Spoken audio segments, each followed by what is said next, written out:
15 ফেব্রুয়ারিতেও হয়ে যেতে পারে, এটা 16 ফেব্রুয়ারিতেও হতে পারবে, আমার মনে হয় না এটা মানে 17-18 ফেব্রুয়ারির পরে যাবে, মানে কুইকেস্ট সবচেয়ে দ্রুততম সময়ে হ্যান্ডওভার হবে। এটা যদি দেখা যায় যে 3 দিনের মধ্যে যদি এমন হয় যে ইলেকশন এমপিরা শপথ নিয়েছে, নেওয়ার পরে সংখ্যাগরিষ্ঠ দল লিডারকে ডাকা হচ্ছে যে আপনি আসেন শপথ নেন as a new prime minister, আমরা 3 দিনের মধ্যে এটা হয়ে যেতে পারে, মানে 15 ফেব্রুয়ারিতেও হয়ে যেতে পারে, এটা 16 ফেব্রুয়ারিতেও হতে পারবে, আমার মনে হয় না এটা মানে 17-18 ফেব্রুয়ারির পরে যাবে।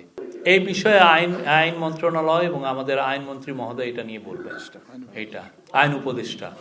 আর এই বাকিটা যেটা ভূমিকম্প যেটা বললেন, অবশ্যই এই যে নতুন যে ইনস্টিটিউট যেটা, সেটার মূল যে কাজটা হবে যে এই কাজগুলোই অনেকটা তারা করবেন। আর সবচেয়ে বড় কথা কি, যদি আপনি বাংলাদেশ ন্যাশনাল বিল্ডিং কোড মেনে যদি কেউ বাড়ি বানান, তাহলে এটা এমনিতেই আপনি আর্থকুয়েক রেজিস্ট্যান্ট বিল্ডিং হয়ে যায়। এটা অন্তত 8-9 ডিগ্রির মানে মাত্রার ভূমিকম্পর সহনশীল হয়। তো আমরা এই বিষয়ে তো মানে ইতিমধ্যে আপনারা দেখেছেন যে রাজুক তার কাজগুলো করছে কিছুটা, আর একটা হচ্ছে যে পুরো সারা বাংলাদেশে যাতে এই কাজগুলো মানে আরবান সেন্টার তো অনেকগুলো আছে বাংলাদেশে এখন, আরবান সেন্টার পৌরসভা এবং আপনি যদি সিটি কর্পোরেশন দেন 500-র উপরে আছে। তো এই জায়গার বিল্ডিংগুলো মনিটর করার জন্য একটা নতুন মানে এই বিল্ডিং মানে হাউজিংয়ের জন্য একটা নতুন রেগুলেটর করা হচ্ছে, সেটা কিছুদিন আগে পাস হয়েছে। তো আমরা আশা করছি যে বাংলাদেশে বিল্ডিং বানানো এবং এটা যাতে ভূমিকম্প সহনীয় বিল্ডিং তৈরি হয়, সেই বিষয়ে এই গভর্নমেন্ট যে কাজগুলো করে যাচ্ছে সেই কাজগুলো সামনেতেও আরও এটা কন্টিনিউড হবে। অনেকগুলো ব্যবস্থা নিয়েছে, এটা নিয়ে অনেকগুলো সংস্থা কাজ করছে।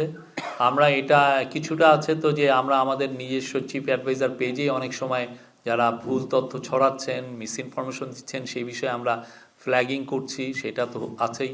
এছাড়া প্রাইভেট অনেকগুলো প্রতিষ্ঠান তৈরি হয়েছে, তারা কাজ করছেন, আমাদের তরফে পিআইবি কাজ করছেন, ইলেকশন কমিশন কাজ করছেন, এবং আমরা জানি যে অন্যান্য সংস্থাগুলো এটা পোস্ট অ্যান্ড টেলিকমিউনিকেশনের সাথে সম্পর্কিত অনেক সংস্থা এগুলো নিয়ে কাজ করছেন।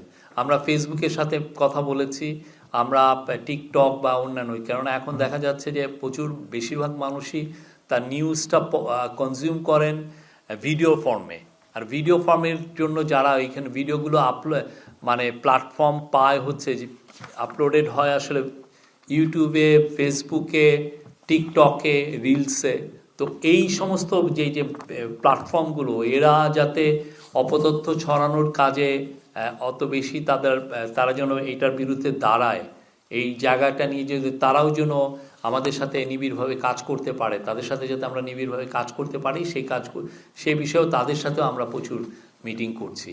আশা করি এই ইলেকশনে অপতথ্য যারা ছড়াবেন তাদের বিরুদ্ধে ভালো ব্যবস্থা নেওয়া যাবে।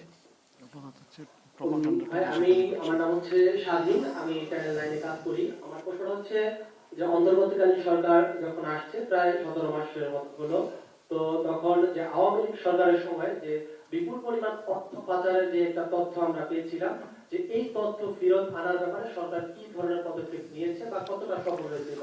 এই বিষয়ে আমরা বলবো যে আমরা অনেকটাই সফল।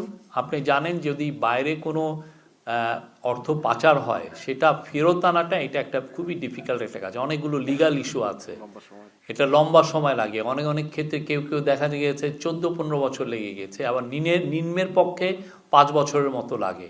তো এই যে কাজগুলো যাতে বসে না থাকে, 5 বছর হোক আর যাই হোক, এই কাজগুলো যেন খুব ভালোভাবে হয়, সেই জন্য যেটা হয়েছে যে প্রফেসর ইউনূস তার বিদেশ সফরগুলো প্রত্যেকটা দেশে, যাদের সাথে যে সমস্ত দেশে আমরা সাসপেক্ট করছি যে এই টাকাগুলো চলে গেছে, তাদের লিডারদের সাথে, তাদের অফিসিয়ালদের সাথে উনি কথা বলেছেন, এই বাংলাদেশ ব্যাংকের গভর্নর কথা বলেছেন, professor ইউনূসের special envoy Lutfe Siddiqui কথা বলেছেন, এবং ফিনান্স অ্যাডভাইজার কথা বলেছেন, যার ফলে তাদের সবার সাথে যে আমরা যে এই যে কোঅর্ডিনেটেড মুভ যেটা নিয়েছি, তার ফলে দেখেন পুরো লন্ডনে অনেক অ্যাসেট কিন্তু ফ্রিজ হয়ে গেছে।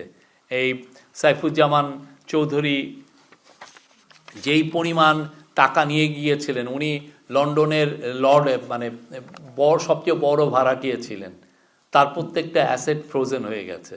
এখন আমাদের কাজ হচ্ছে, এবং আমাদের এনবিআর এর যে ইন্টেলিজেন্স এজেন্সি যেটা আছে সিআইসি, তার অফিসিয়ালগুলো এই প্রত্যেকটা এই বাড়িগুলো ধরে ধরে তারা পুরো সারা বিশ্বে ছড়িয়ে পড়ে তারা প্রত্যেকটা বাড়ির ছবি নিয়ে আসছে, সেগুলোকে আমরা স্ক্রুটিনি করছি, করার পরে আশা করা যায় যে এগুলো প্রত্যেকটা বাড়ি এবং এদের ওনারশিপ ফ্রোজেন করা যাবে, এবং সেই অনুযায়ী এখন এইটা যাতে ফেরানো যায় টাকাগুলো, বা তাদের যেই অ্যাসেট তারা করেছেন সেটাকে যাতে আবার তার টাকাগুলো ফিরিয়ে আনা যায়, সেই জন্য কাজ হচ্ছে।